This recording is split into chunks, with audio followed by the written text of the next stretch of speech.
humna gaarummaa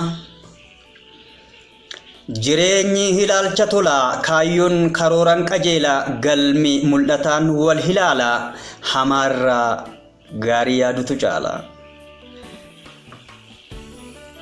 nama komachuu xiqqoo nan hirrisa dandeenyan immoo gonkumaa nan dhiisa ilaalcha koo dhiphoo sirreesseen bal'isa sammuu gabbiseen afaan koo dhiphisa gaarii yaadeen mul'ata koo guddisa mudoo namaa dhiiseen gaarummaa isaa leellisa jibbaaf bakka dhabeen jaalala isaa caalchisa hamaa yaaduu dhiiseen hirriba gaarii ciisa gaarii yaaduun humna qaba aamilee koo jabeessee dhaaba gammachuu dhugaaf isatu sababa gaarummaa malee qalbiin koo ni daba hamaa yaadnan karoorri koo ni caba summiitu sammuu na laba mogolee mul'ata kootu dadhaba osoon hin fixnen deemsa goloba kanaaf hin fedhu jireenya soba mul'anni koo dheeradha miti gabaaba gaarii yaaduun humna qaba aamilee koo jabeessee dhaaba gammachuu dhugaaf isatu sababa gaarummaa malee qalbiin koo ni daba hamaa yaadnan karoorri koo ni caba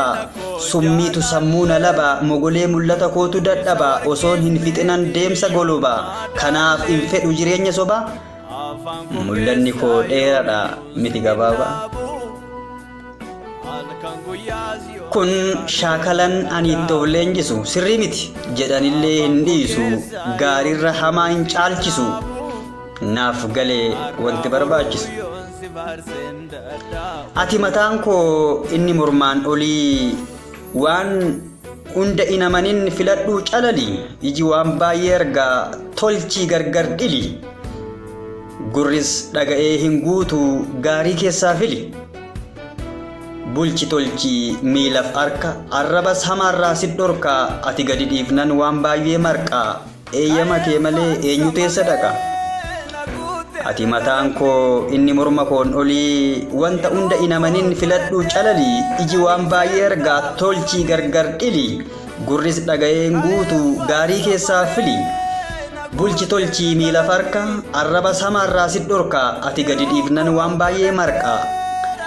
eeyyama kee malee eenyu teessa dhaqa uuman aaboo ergasiif kenne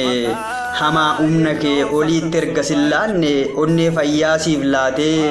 gatii ergasin gaafanne waan ati hin dandeenyes ergasirraan barbaanne gaarii godhii kutaalee qaama kee bulchi kan darbe dhiisi borutti of tottolchi sagantaa baasii mul'ata keettoof galchi yaada gaariidhaan hojii gaarii dhalchi galatooma namoota kaaniifis dabarsa ana barraa damiseeti